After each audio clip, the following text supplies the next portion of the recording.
Hey everyone, welcome back to the Fleetway Sonic experience. It's been a little bit of a while since we've last touched the comics, but we're back, and we are here to do a little bit of a celebration for a lot of different reasons, but we are finally here to talk about the long-awaited, long-expected Sonic the Comic issue 100, which is effectively the Endgame Arcs version of Fleetway Sonic.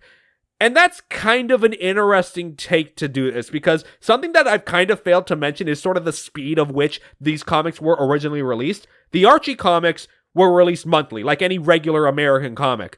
Fleetway released Sonic the Comic fortnightly, meaning 2 releases a month. So we are at issue 100, but really, this issue came out, I believe, in like 1996. When we get to the end, we're going to have some things to talk about in regards to how Fleetway Sonic is presented, both for the comics and also for us, how we're going to be doing these comics moving forward.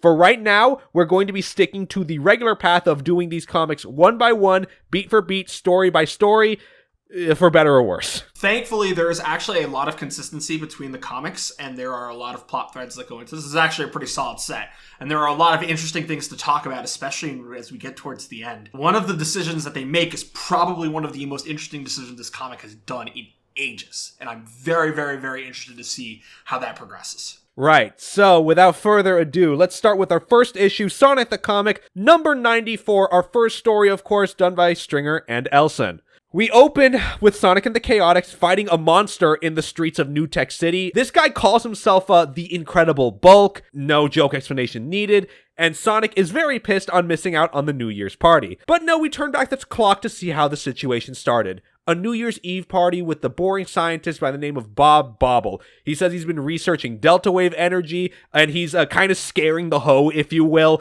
El-Riz, etc. Jesus Christ, man. What, you got a better explanation for that? He leaves angered that nobody appreciates his genius and goes right back to his lab, unfurls his delta ray machine, and having to zap himself to have the muscular build of a bronze beach patrol guard, in his words. And he takes the hit and drops the remote, which ends up taking on way too many delta rays, and he hulks out. Then we go to the street where Sonic and the Chaotix are out in public, despite the Chaotix still wanted by the police, for the record, but Sonic insists they won't be found by the crowd. And with just minutes away to ring in the new year, Bulk scales the tower, rips the bell off the hinges, and chucks it into the crowd, with Sonic creating an updraft to cushion the fall. Bulk jumps down to crush Sonic for stopping the bell, dashes out of the way, Mighty jumping in to punch him right on, but Bulk's muscle tissue increases as time goes on. So he swats away both him and Espio. Vector talks about how they know who this guy is. Bob Bobble was studying delta rays to build muscle tissue. And I just gotta say, man, this is kind of you could have just used roids like the normal people, man. This is kind of a bit much, okay? Yeah, this is a little unethical, man. Like, come on, bro. Like, we can do better than this. So Vector tells Sonic, keep him busy. He's gonna go to the lab to see if there's something that he can stop him with. So Sonic goes in for the hit and just bounces off his chest, but the hit develops his muscle tissue more, and now he's starting to get too bulky to even move and can't even support his own weight. And upon developing his body into what I lovingly call the Hassan Piker build, Vector drags the cannon back into the street, and Charmy is shocked that they're going to resort to shooting him. But Vector is like, no, I changed the polarity, and fires the ray on Bob to restore him back to normal, with his brain cells even returning back to his intelligent self. And for good measure, Sonic destroys the machine.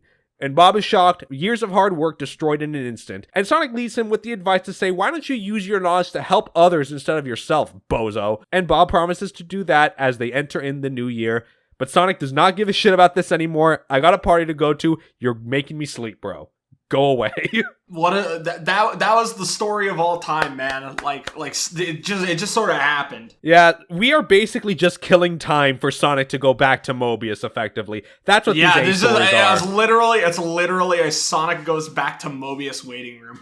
See, this like sometimes we got these stories in Archie, but when we get these stories in Fleetway, I can imagine that it's just like Well, let's continue with our story B, Kitching and Dobbing, our Knuckles story now. In Metropolis, we see a civil protest of civilians trying to save the last public park in the city from Robotnik's development, with one of the protesters' pajamas apparently has a vision, seeing a tiny winged creature, a butterfly perhaps. But in that moment, the people overhead see a pterodactyl with Knuckles riding on it. Then they shit talk her as like, your visions are inaccurate again, yada yada. But from above, Knuckles sees the protest, and a trooper about to cave in someone's head. The person is just begging for peace, we don't want any trouble, but Knuckles swoops down, grabs the trooper. These bandits cannot be reasoned with, they can only understand one thing, and that is, of course, he takes it up, throws it overhead, smashes it to the ground. Kind of base for Knuckles to do. Nice show of force. Yeah, based. Very based. We love it. And out of the crowd, a cat Mobian by the name of Ebony. She's wearing like an overcoat cape and steps forward, seemingly using magic to generate energy in her palm and fires to throw the crowd of troopers. Okay, so this is the Doctor Strange XP of this universe. Okay, got it. Knuckles is impressed with the display, Ebony telling him that she just used magic. Really, anybody can do it too, but it took her 15 years of total dedication and personal sacrifice. She fights with Knuckles, he's impressed with her holding her own, and they all scrap the troopers handily, but Knuckles tells the people they're in danger. Robotnik is just going to send more badniks, so you all should just go home. But Robotnik is intending to develop in the park, and they need to keep the trees here safe. And Knuckles then asks, what's so special about these trees then? To which one of them starts to talk to Knuckles, saying that they can answer that question. And Knuckles, for whatever reason, my mind generated an image of Knuckles in response doing the Luffy damn Daniel face. I have no words, bro. My brain is rotted and I need a lot of therapy. Me too, man. Me too. But yeah, that's an interesting thread to follow up on, but we'll finish up with our final story here from Stringer and Corona. The Freedom Fighters are celebrating New Year's with Techno and Short Fuse in her lab. Techno kind of kisses Short Fuse on the cheek to ring in the new year, and he's like, oh, okay, cool, thanks, but it would be a very happy new year if we could just defeat Robotnik once and for all. Johnny just wants to forget about Robotnik and celebrate the new year, but Short Fuse can't, or won't, seeing as Robotnik was the reason he was trapped in this robotic shell. Johnny a little worried about hurting his feelings, but Amy brings Techno to attention, and Techno offers the Freedom Fighters her lab as a new secret base. And Tails is down for it, but Short Fuse thinks it's kind of small for 5 of them. Johnny thinks that they can just burrow around the walls to make more room, which Amy comics, oh yeah, of course, leave a rabbit to suggest that, which is racially motivated. Very fucked up of you to say that, Amy. What the fuck, man? I mean, she's a white woman. Like, what do you expect? Oh, true. And they get an alarm of something nearby, but looking on the camera, oh, it's Knuckles. He actually dropped off his pterodactyl nearby to feed on the grass before they move on, and they pop out, surprised to see them living under the Emerald Hill Zone. But Amy says, well, actually, we want to do that, but we need your help for that. And Knuckles does willingly volunteer. He's like, oh yeah, I've never backed down from a Robotnik fight, so what's the problem? We got badniks, we got a new Death Egg, what's going on? Well, not exactly that, as we see Knuckles burrowing the walls of Techno's lab, muttering about losing his day off. And given some time, Knuckles has burrowed into a cave big enough to design living quarters for the 5 of them. Techno thanks him for the efforts and even offers them to join, but Knuckles again refuses. He needs to head back to the floating island and takes off on his ride, commenting about if he stuck around, he'd have them fitting carpets next. Johnny is very surprised to hear Knuckles making jokes, which Tails passes off as he's just in a festive mood. But Short Fuse and Tails look into the cave to start planning the designs, but Tails kind of hears something breathing almost. Short Fuse detects something alive, definitely, but can't make out from what. But then whatever it is that they notice, they realize it's waking up, run into the main room, and yells everyone to go to the surface and see above ground the earth breaking as a fucking dragon pushes itself up to the surface. And they are all amazed to see a real dragon, thought they were just myths, and hope it's friendly. But seeing as they woke it up 1,000 years too early, probably not. He's probably not nice to them right now. How do you feel about the little fun haha here? I don't know.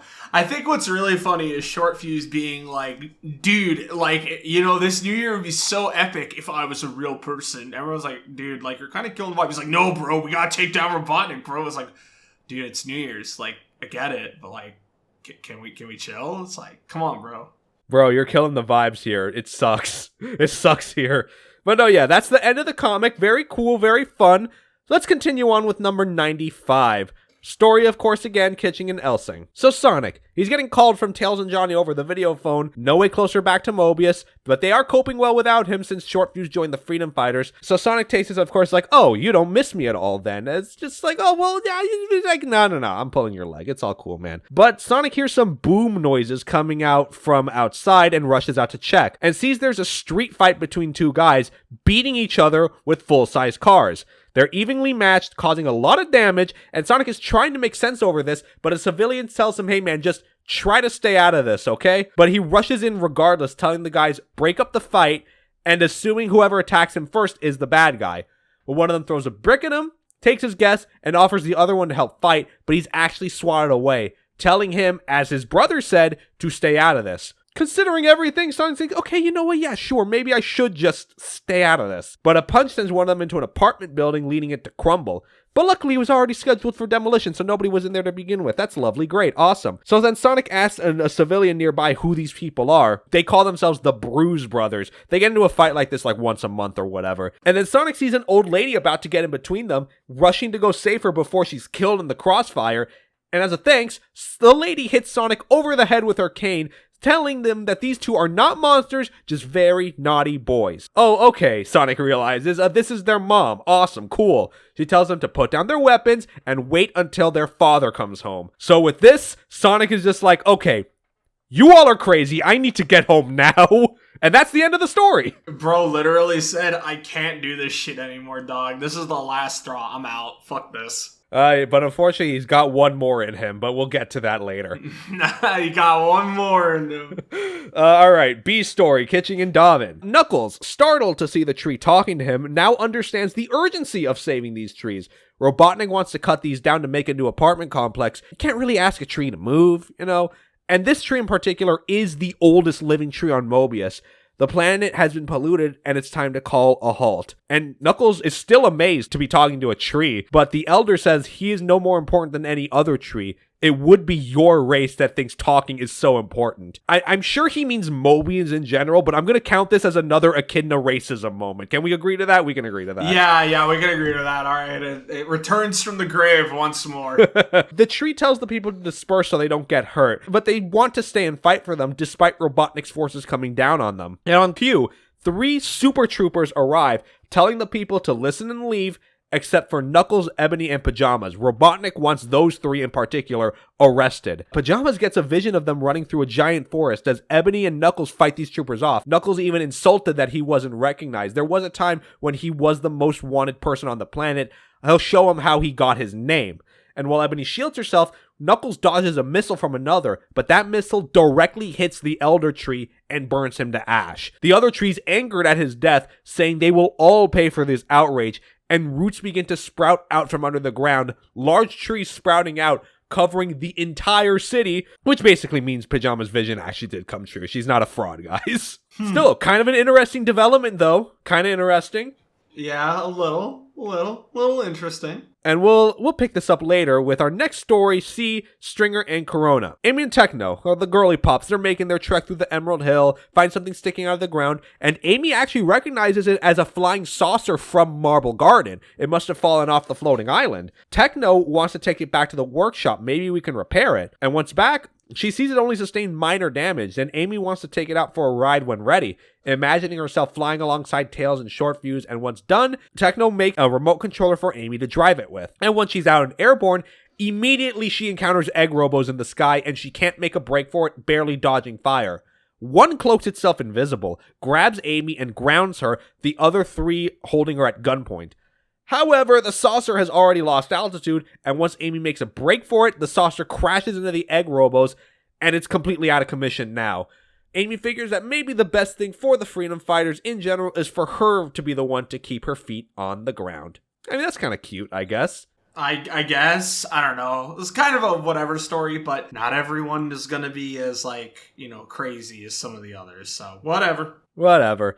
So D, again, by Stringer and Corona, picking that back up with this dragon that they have disturbed the sleep of. They dodge its fire breath, as in the sky, Short Fuse tells Tails to distract it. You've been in the hero game longer, you can figure it out. So Short Fuse kind of just flies around him like a bug and fires on him, which does like a little damage, but he takes the fire breath right on and is left scorched, but otherwise unharmed. On the ground, Johnny tries his new staff to see if it can do any damage, hitting its shin, but the tough skin does nothing. So then the dragon just lifts off, its tail hitting Short Fuse and Johnny on the way, and even though he's dazed, Short Fuse tries to fire him out the sky, sets his blaster to full power, but Amy just tells him stop as he shoots the fire to the ground, and she says, with all things considered, we woke him up, he was probably just defending himself, maybe we should just leave him alone. And Tails tries to go up to apologize, but the dragon doesn't accept it. He woke up too early, and now I have to roam the earth until the other dragons wake up in like 1,000 years. And Tails asks if, will you still be around by them? He says, yeah, I'll only be a teenager in dragon years by then. And Tails is like, well, in the meantime, do you want to help us fight Robotnik? But he's like, no, man, I just woke up. Come find me in a few years, maybe, I don't know, fuck off. And flies away. And then at the Freedom Fighters, they call it all's well that ends well. Amy's a little worried, though, specifically about Short Fuse. Worried about his short temper. It could probably trip him up during a mission and land us in some hot water, you know? And folks, that's a little thread we're going to be following moving forward, is that Short Fuse is not exactly a team player, as you can imagine.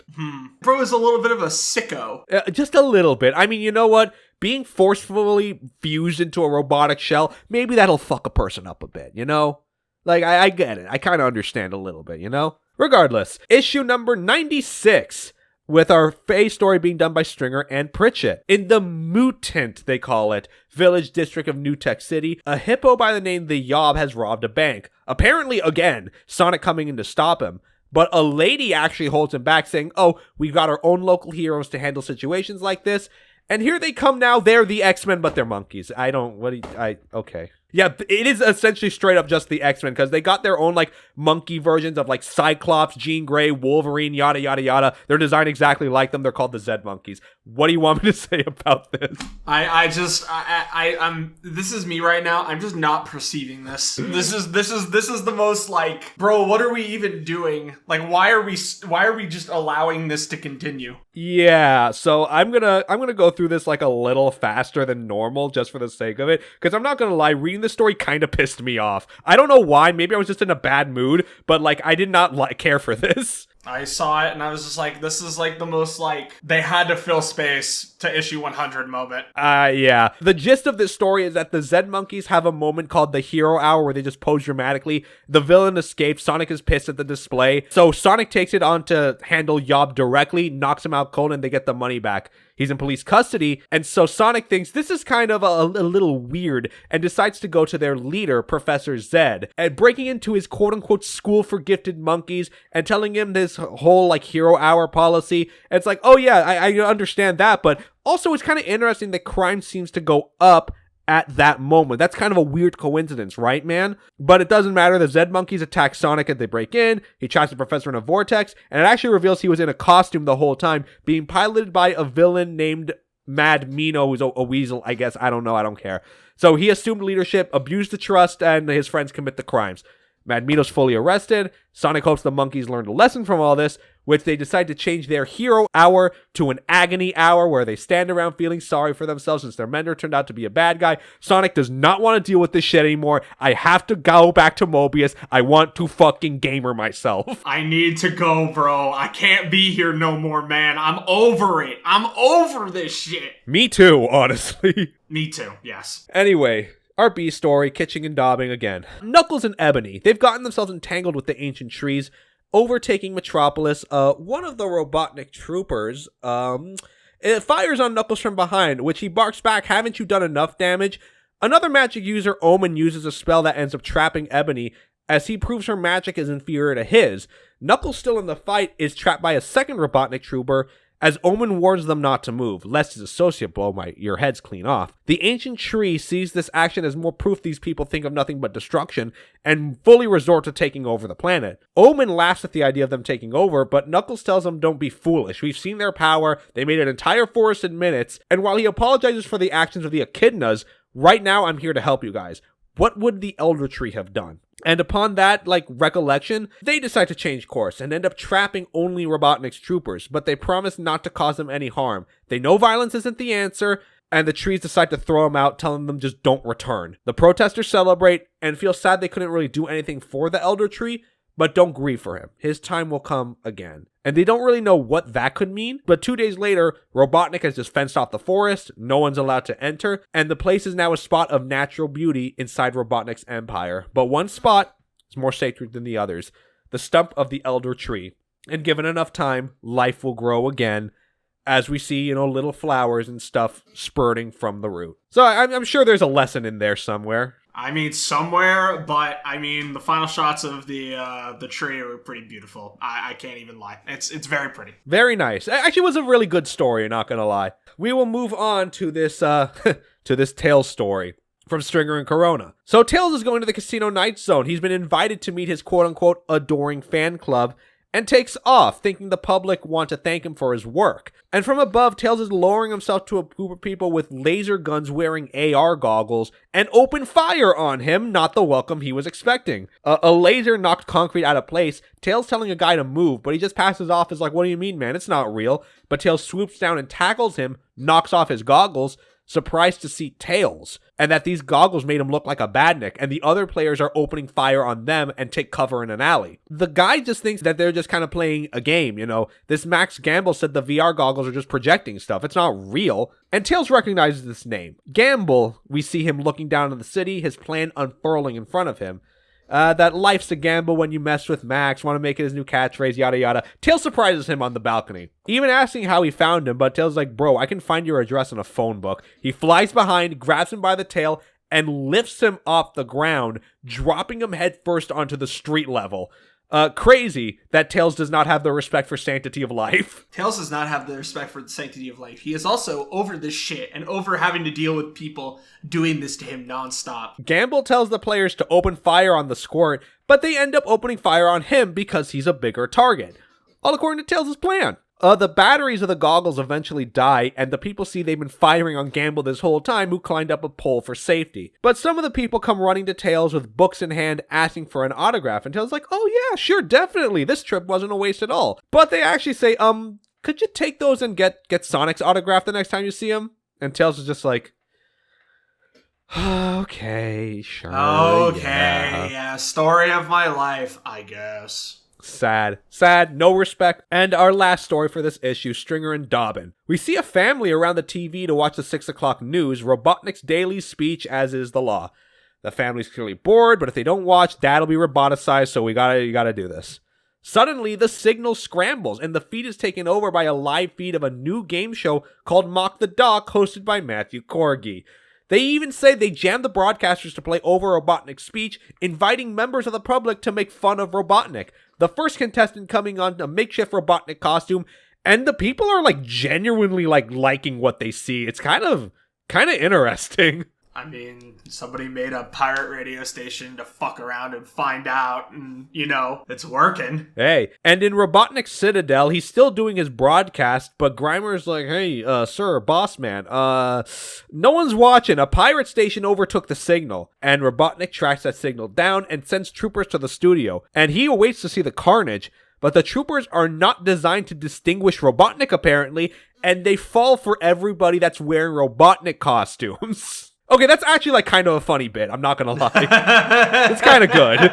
It is pretty great. They manage to confuse the troopers enough to open fire on each other, which pisses Robotnik off enough to go handle it himself. But when he reaches the studio, the place is completely abandoned, with only a single camera still running, capturing his candid moment, which even the freedom fighters find hysterical.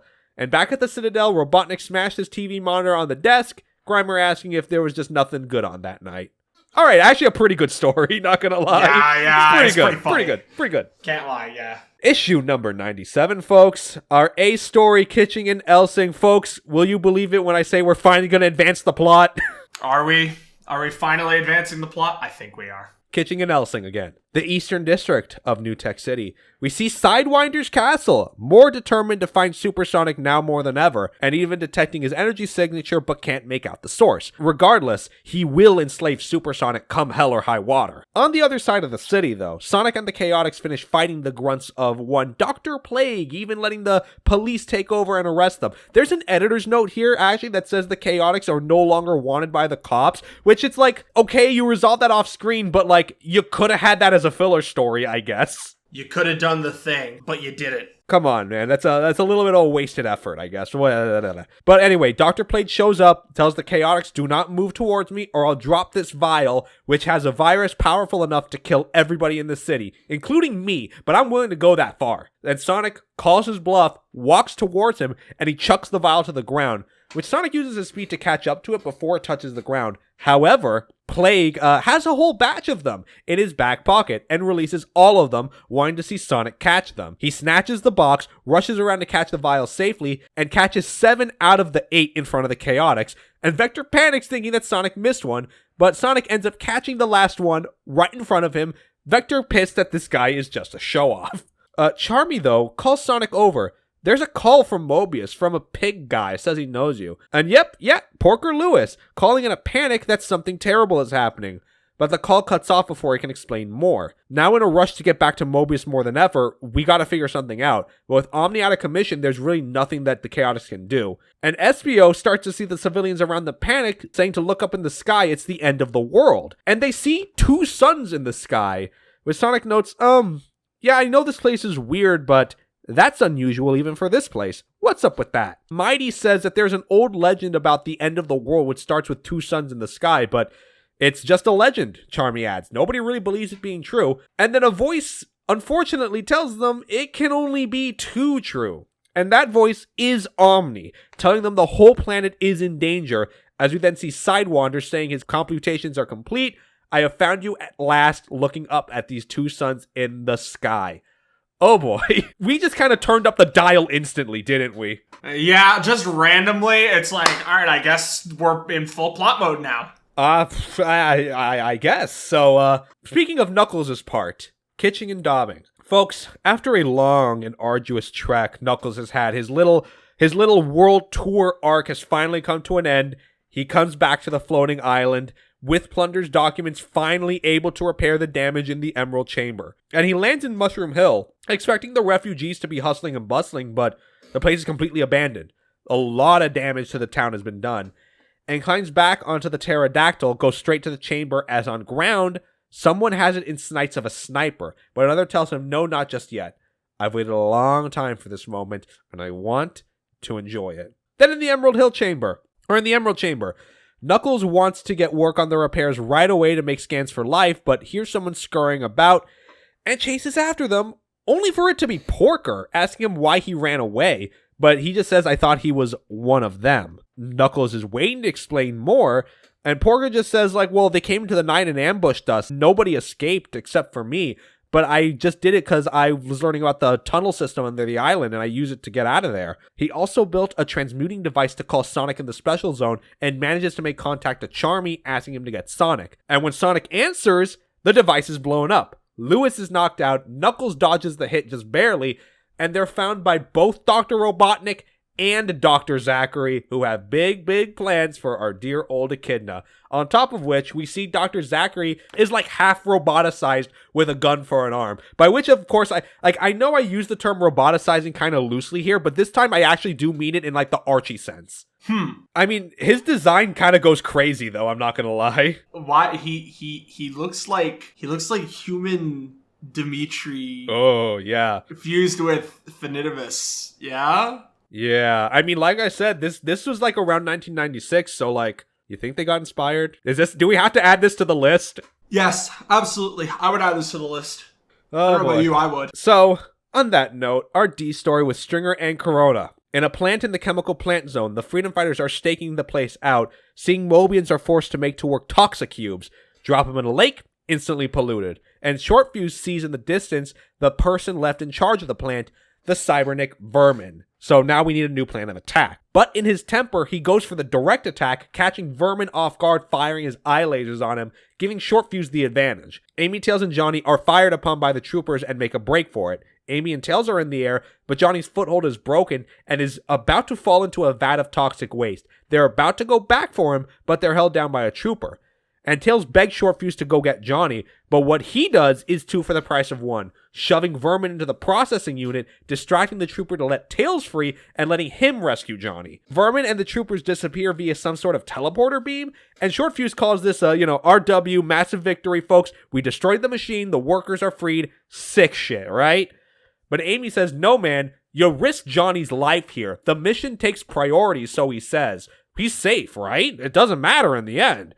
But Amy draws the line here. You have been nothing but selfish since you've joined us. We save lives first and foremost. So Shortfuse is like, okay, fine.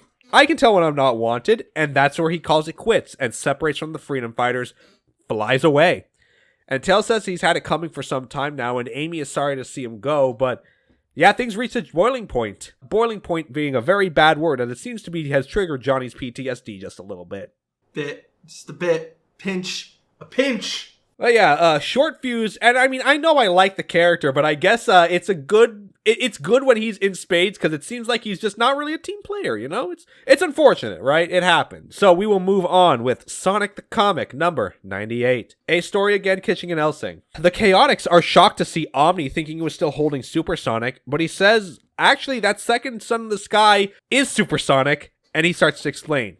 He hoped to freeze Supersonic in time, but that was too much to him, so all I could do was slow time to a crawl. It would have taken years for him to escape, but Supersonic worked out what was going on, and when he realized he was in the black asteroid, turned himself into an electron bomb, and his building power caused a massive explosion. Bro said, alright, I'm turning myself into a bomb, bro. It's fine. Sick. It is merely a matter of hours before the black asteroid explodes and Supersonic freed. But Sonic says, no time for that. I need to go to Mobius to help Porker, but Vector says we need you to stay behind to handle Supersonic. Either way, it won't be possible. Omni only has enough power to run his internals. I can't send people between dimensions right now. And to add to the chaos, one of Sidewinder's allies, Lightmare, finds Sonic and the Chaotix, causing the group to immediately jump them, using their box to disable everybody, blinding Sonic, trapping Mighty, and asks to talk to Espio. I'm not here to fight, but I'm here to warn you. Sidewinder believes he really did find a way to trap and control Supersonic, but I don't think it'll work. I really think he's gone crazy. And Espio asks if that's the case, why don't you just leave?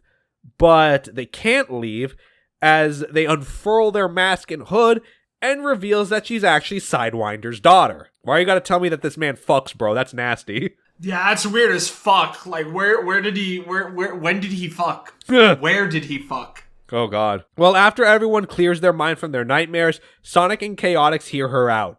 They agree to stop Sidewinder, but she can't help them as, she's expected from him. Sonic leaves the Chaotix to stop him, sans Vector, as Omni has an idea, and Vector can help him. Whatever that may be, Sonic says we're gonna need all the help we can get. As Lightmare comes back to Sidewinder and the group, as he brings everyone up into his rocket. As he takes off and announces that by tomorrow, the Special Zone will have a new master, Lord Sidewinder. As I said before, things are really picking up here. Bro thinks that people will just accept that he's gonna be God now. Okay. Bro really thinks he's him, huh? He does. He really thinks he's him. And our B story, Knuckles again, what's going on with this mess? Kitching and Dobbing. Continuing with Porker and Knuckles, they're being marched by Zachary and his robots with Knuckles unable to free himself. And asks Zachary how he survived the fall of the floating island. Zachary recalls he was doomed as he free fell from the island, but was able to take the robot that Knuckles had beheaded and manually took control of its flight systems. One wing, though, was badly damaged, and his descent was slowed. He still crash landed and sustained horrible injury, and he would have died had he not been found by the Badnik patrols.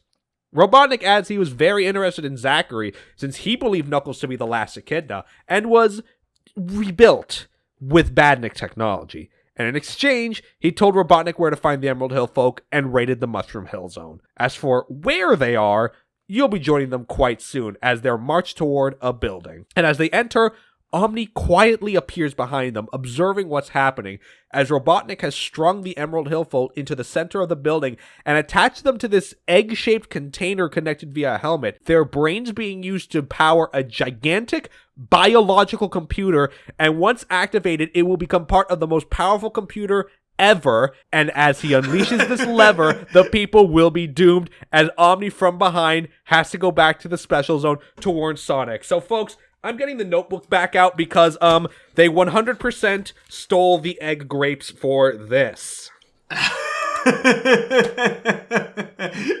Ian was reading this shit as a kid and he was like, damn, maybe I can use this one day. I mean, I think that was actually from no, it was Carl Bowler's. It was Return to Angel Island that introduced that. Oh, okay. Well, yeah. Then I guess it's Carl Bowler's. I mean, you know what? Since Carl Bowler's constantly is like the common denominator here, he definitely got his hands on Fleetway at some point and just kept yoinking ideas.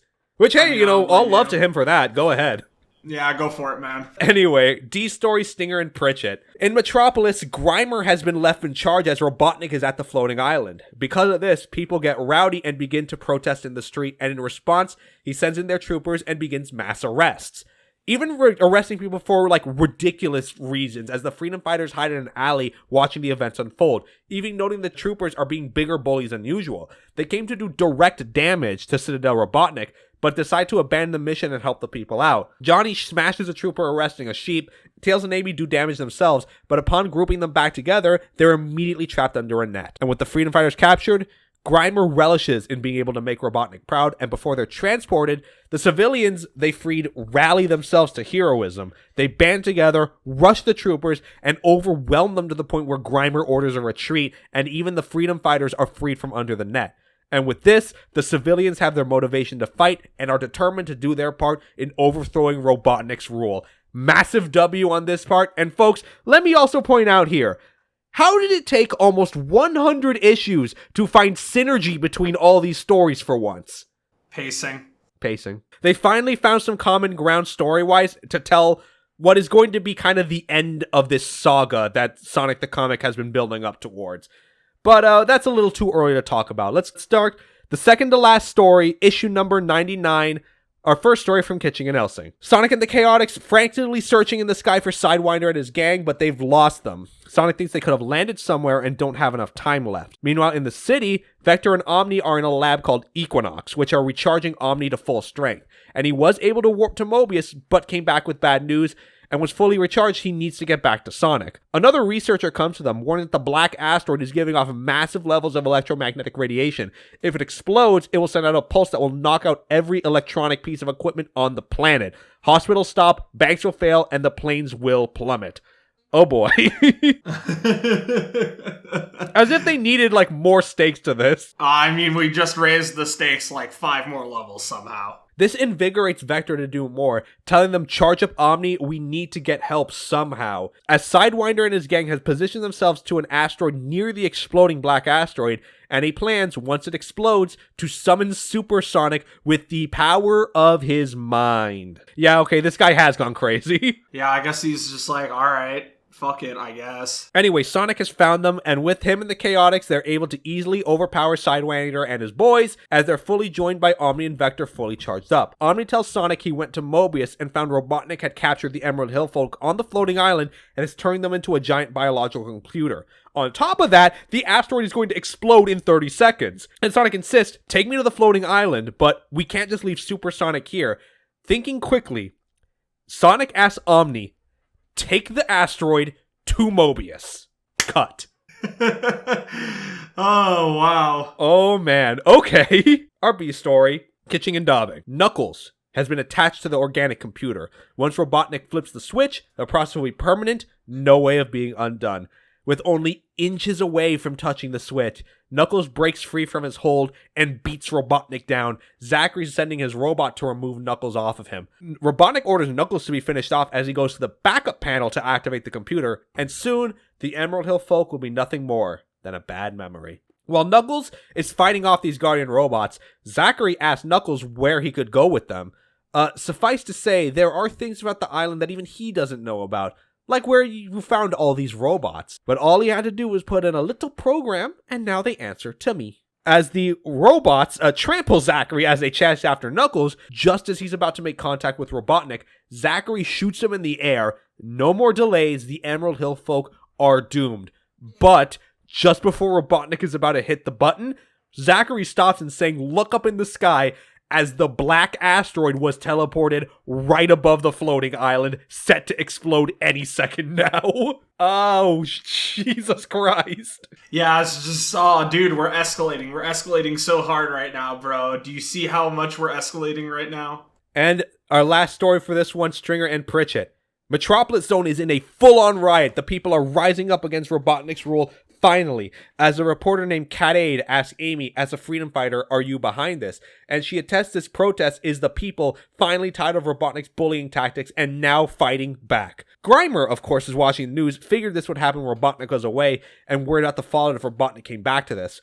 Troopers attempt to disperse the crowd, but Johnny disarms and kicks the robot away, declaring Robotnik's rules mean nothing anymore, and tell your friends that the next time you run into them. That inspires the civilians to fight back against the Badniks on their own, and Grimer calls all Badniks from neighboring zones to Metropolis as backup, and when the freedom fighters see this, Johnny yells at everyone to scatter. Amy wants to break into the Citadel to take Robotnik's weapons, and Tails will cover them, flying up to fight the airborne Badniks. When he defeats one, the explosion knocks him out cold into the crowd below, but the people are not running away, intending to fight to the bitter end. And before ever even getting into the building, Amy and Johnny end up being surrounded by more Badniks, including Vermin, both intending to fight until they're overwhelmed.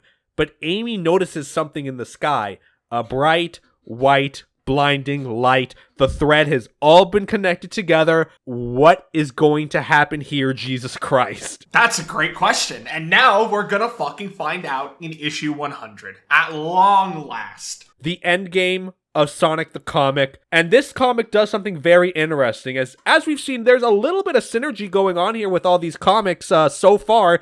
They're taking this to the next level for issue number 100 because each story is basically like a continuation of the last one. It's very interesting and very unique for what the comic does. I wish it did it more often, but we're getting ahead of ourselves. Issue number 100 of Fleetway Sonic the Comic. First story was done by Kitching and Elson. Omni has transported the black asteroid to Mobius. The shockwave will knock out all electronics on Mobius, hopefully causing Robotnik major damage. But unfortunately, when that happens, Super Sonic will be freed, which Sonic jumps into Omni, telling him, take me back to Mobius. Vector tells him the Chaotix will handle Sidewinder. And on Mobius, the comic explodes, freeing Super Sonic to enact his revenge and destroy everything. And folks, suffice to say from Elson's artwork here, we're at another level here. This panel in particular is one that I've seen many times over the years. It's one of the most off-sided panels to show, like, dude, Elson knows how to cook. Yeah, this is it, man. This shit is great. On the ground, the shockwave begins to disable Badniks and frees the Mobians trapped inside them, which free Johnny and Amy from their surroundings, with even Vermin being disabled. Tails comes to them as well, finds enough from the hit and reunites with them, with Sonic and Omni right from the special zone. And on the floating island, the organic computer has failed, freeing the Emerald Hill folk, with Knuckles ready to finish the fight with Robotnik. But Super Sonic is ready to begin a rampage on Metropolis, turning it into a pile of rubble. The Freedom Fighters are not able to find an operational Badnik, so Sonic's plan seems to have worked, but now we have to deal with Super Sonic, who crashes down in their center, Freedom Fighters barely taking the hit. And he feigns mercy with them, of course, but immediately fires his eye lasers toward the group over and over again before he's ready to take the final hit to Sonic, as we see energy burning off of him, and he's getting dizzy and unable to maintain himself. In short, Omni explains that because of the explosion, Super Sonic has changed in a way he quite understands. In moments, he'll be practically helpless. So Sonic thinks, well, if he's no threat, alright, fine, we don't need to understand, and asks Omni to take him to the floating island to check on the Emerald Hill folk. The Freedom Fighters declare victory, the people celebrate, but it's still too early. Robotnik is still out there. Anything can happen. Whoa. Okay. Well, this is an interesting development. The asteroid somehow fucked with Super Sonic, and now he's losing energy rapidly? Okay, I mean, it's cool. This is pretty cool. It's not the twist I expected, but one that's welcome. Yeah. So the next part from Kitching and Dobbin, Robotnik is startled to see the biological computer break down, thinking it was the EMP that was what did it. But seeing Zachary's robots are made of ancient technology, they're actually not affected by the pulse at all. And he sicks the robots on Knuckles. But they don't respond. They weren't knocked out by the pulse, but the modern tech Zachary put on them were. So plan B, Zachary's cybernetic enhancements. He fires his gun toward Knuckles and gets out of the way, diving down to Zachary. The recoil of the second shot sends them both in opposite directions. Zachary able to recover faster, but as he comes towards Knuckles to take the last shot, Knuckles' plan for this gets in a little closer until Sonic arrives via Omni, punching out Zachary, no questions asked. And the two banter a bit about Knuckles pretending to be knocked out, Knuckles saying Sonic's not the only hero on Mobius, yada yada yada, doesn't matter. But Sonic thinks like, yo man, you gotta handle that Zachary guy, he's kinda getting in the way, you know? Knuckles books it, punches Zachary, driving him down into the dirt. But Sonic's like, oh, not bad, but you don't really get any style points like I would have done it for you, man. Knuckles realizes, where did Robotnik go? As we see Robotnik leaving the dome, hands bound behind his back with the Emerald Hill folk. Porker tells him everything's okay now. Robotnik's plans are done for. Robotnik knows Sonic had something to do with the explosion and demands to know what he did, but Sonic's like, no, your order-giving days are over, buddy. The Emerald Hill folks celebrate the victory, but even with Robotnik captured, Sonic thinks that this is not over yet. And that's true, it's definitely not. We still got half the story to go. Part 3 with Stringer and Corona. Sonic has brought Robotnik back to Metropolis and marches him through the street, showing their victory over the dictator of the planet. Sonic asks if Robotnik has anything to say to this. Bah. Your sheep impression needs some work, big guy. Nice. That's pretty good. The rest of the Freedom Fighters approach Sonic, savoring the news and sight of Robotnik's defeat, as we skip to another part of the city. Super Sonic is just wandering the street, and it looks like he's losing his memory. He passes by an old woman who says, oh, this is all just super, which kind of seems like it should trigger something of his memory, but she's talking about the news of Robotnik's defeat. He and his badniks are done for good. But Super Sonic says, I don't even know who I am, let alone know what a badnik is, and the lady invites him inside to feed him, which he accepts, thinking he needs some rest. The Freedom Fighters bring Robotnik to the courthouse, intending to lock him up and throw away the key. Without his tech, Robotnik's just a big bag of wind. But Tails hears the sound of something rattling coming towards them. A steam-powered machine being piloted by Grimer to rescue Robotnik. Amy barely dodges one of its pincers, and the other grabs Robotnik by the wrists, snapping them for his freedom, and orders Grimer to smash the heroes. Tails dodges it in the air, Sonic saving civilians, and in the confusion, Robotnik and Grimer escape behind the smoke. And Sonic goes right for it, scrapping the machine, which was a priceless antique, and the professor kind of advocating for it. Sonic's like, okay, well, now you got a little, puzzle for you to rebuild on a rainy day, buddy. And Amy tells Sonic the two escaped, leading Sonic to rally behind them to find Robotnik and Grimer fast. If they get their tech back online, we're all doomed. And while that's the end of that bit, let's talk about Super Sonic here.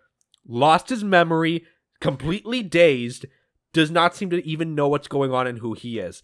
Insane development that way. Bro is gone. What the fuck is this pivot? This is a weird pivot, I'm not gonna lie. What makes it interesting is that the mere idea that we have gone from, oh fuck, Super Sonic's gonna destroy everything, to he is now a helpless babby who knows nothing is like, the whiplash is just... See, this is the problem. Bro, you can't tell me we went from like the most like mid-boring X-Men story to 3 issues straight of plot. Like, it's just like, okay, well, we're sitting around and then... okay, I guess we're doing something now. Yeah, no, but that being said, with Super Sonic just kind of looming in the background, I mean, this kind of does make Super Sonic a ticking time bomb, does it not? Yeah, it does. Which is the interesting part about it, right? When does he remember? How does he remember? Will it fundamentally change him? Will he be a different person after all of this? It's a lot to consider. Yeah. But let's finish off the story, and the issue, and the episode. Stringer and Kitching doing the art. The Freedom Fighters are searching in the streets for Robotnik. No sign of either him or Grimer. Tails did find Vermin, though, and brought him hogtied with the rest of the group. Johnny thought that they'd go back to the Citadel, but civilians are guarding every entrance. Every entrance but one, Sonic thinks, suggesting they use the sewers to move underground. But Sonic, it does not want to follow him that way. That's kind of sick nasty, bro. Kind of weird. We move, though, to the underground, to the emergency power generator under Citadel Robotnik. A lever switch away from restoring power to the city, being interrupted by Sonic right on time. He knocks Grimer away from the switch and begins to run the lever and activate the generator. Robotnik and Grimer relish in thinking that Sonic is inadvertently helping them, but with Sonic's speed, he's overloading the power generator and short-circuits the systems, causing an explosion and levels the Citadel. Back to the Freedom Fighters above ground, Sonic moans that the Robotnik did want more power. Some people are just never satisfied. Alright, kind of a good one. Yeah. Tails impressed with Sonic coming back so fast, and he addresses the people. The days of Robotnik's influence are over. You are all free at last. And the people party in the streets and celebrate. As we see on the edge of the city, Robotnik and Grimer crawl out of a sewer, calling everything a loss. Grimer's got the 1,000-yard stare. It's fun to help you dominate a planet while it lasted, boss. But Robotnik is like, nah, man, cut the loser talk.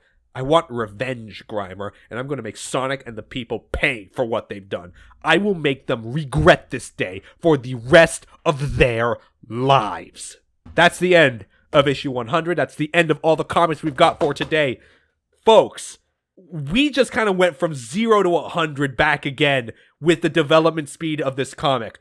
We just had like a whole bunch of issues of like not a lot going on. Some alright stories here and there, and now suddenly, plot development. Boom. Okay, great, cool. Robotnik has been fully dethroned, Super Sonic has lost his memory and is now helpless, effectively, for now. And now the Freedom Fighters have succeeded in their mission, long-standing, that now the planet is free. What will happen from there on all counts? Because Robotnik has not been captured. He definitely is going to be doing his revenge, so in what way will that revenge take place, though? That's the question we have to ask ourselves. A better question to ask also is, how much longer can we keep doing this Whiplash, man? This is where we have to talk about what we're going to be doing differently. Unfortunately, 100 issues of STC, for all of its ups and downs, has led us to an interesting conclusion. The way these comics are structured don't work with our format, and we're kind of tired of it. Not the comic necessarily, but just the way it's structured. It isn't fun. Not fun, but like it's definitely something that needs a different way to do it. Thankfully, we have found a solution to this. There are omnibus releases of Fleetway that cover everything from issue 1 to issue, what, it's like 150? Until the end, like the end of Fleetway Sonic. Which is like, I think, issue 186? Something like that. Yeah, something like that. Anyways, we are going to be using the omnibus releases moving forward. What I have found in particular is a fan compilation of all these stories done by, it's hosted on grabber.zone, I believe is the domain. But it's a bunch of fans compiling these stories together in a much more presentable format. So instead of one episode being one omnibus, what it is that it has 6 volumes of Sonic, which do interpole like the Knuckles stories and the Captain Plunder stories all together, along with a separate Tails omnibus and a separate Amy and Techno omnibus. So it's going to be us jumping back and forth a lot between these omnibuses to tell the chronological story, if you will. But with that being said, it's definitely going to be a much better format than by reading these issues one by one after another. It is a much more cohesive format and is going to allow the story to flow much better. So all the content will be here. You will still get all your content, but it will be done in a way that makes it easier on our brains. And easier to listen to, I think. One issue that we did talk about in regards to Fleetway was that everything was segmented because of that release. So we're basically following like 2, 3, maybe 4 concurrent stories at once. That kind of messes with your head a little bit. A little hard to keep track of. So hopefully this way it'll be able to explain the plot and the stories in a much more succinct way. And good for it, because following internally with Fleetway, there's something I do need to talk about, like with how Fleetway is doing at this point in time. We are now at issue 100. As I mentioned before, these issues were released once every 2 weeks. We are currently at the year 1996. Fleetway had an interesting, let's say, theory about their releases and Sonic the Comic as a whole. They had internally, which was known as their 5-year plan for Sonic the Comic, which is, let's say that you are in the target demographic, you are a boy aged 6 to 11. Assuming that you started reading Sonic the Comic with issue 1 in 1992, by 1996, you have stopped reading Sonic the Comic as you have grown out of that target demographic and moved on to something else. So from that viewpoint, from the editors and the publisher's perspective, they think all the people who are reading Sonic the Comic now are brand new readers. They have no context as to what's going on with the story, and to retrospect that, they will be starting to, from issue 100 onward, reprinting older stories within Sonic the Comic. So now instead of having, an A, B, C, and D story, they will have like an A or an A, B, and C or something to that effect, along with the D story is now a reprint of an older A story or B story or Tail story, something to that effect. So why is this important to bring up? Because Fleetway is kind of at this point now on a ticking time bomb, which ends with the cancellation of their product here. Not exactly in the same way that Archie was, but a ticking time bomb nonetheless, because it's notable to note that at this point, sales of the comic have gone down. Internally, Fleetway is not really promoting Sonic the Comic that much either amongst their other publications. There is something interesting to be said about how Fleetway was handled, especially once we get to the very end. All I'm telling you here up front is that take this stuff into consideration, because Sonic the Comic, as it was released originally, takes on a kind of a different look, and we're not going to see that with the omnibuses. I just thought it's important to comment about that. This leads to a lot of really interesting questions in my mind. Particularly, I want to know about what led to the cancellation of the comic, aside from all of the factors we talked about here. But that is something to dive into way later on. And of course, the fact that there is now one less story per issue means that we are slowly going to be seeing the gradual phasing out of issues, or rather of stories. So now we will get, eventually we go from ABC to AB, and maybe even just A.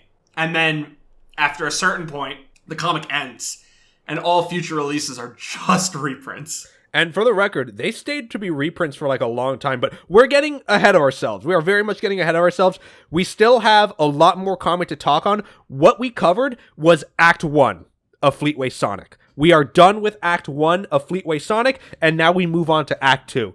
So what exactly will that entail, right? What stories are we going to follow up on?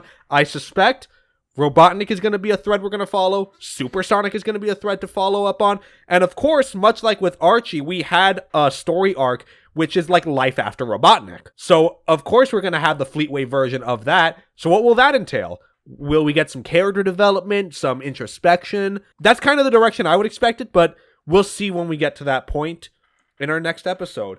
And our next episode, we'll be covering mostly Sonic stories. There will be one Tail story that we cover, but it will be Volume 6 is the majority of the Grabber.Zone omnibuses we'll be looking into. I think on that note, you got any final comments before we go home, Aaron? This comic is so funny, man. I really can't overstate this. So many things about this comic are just wild.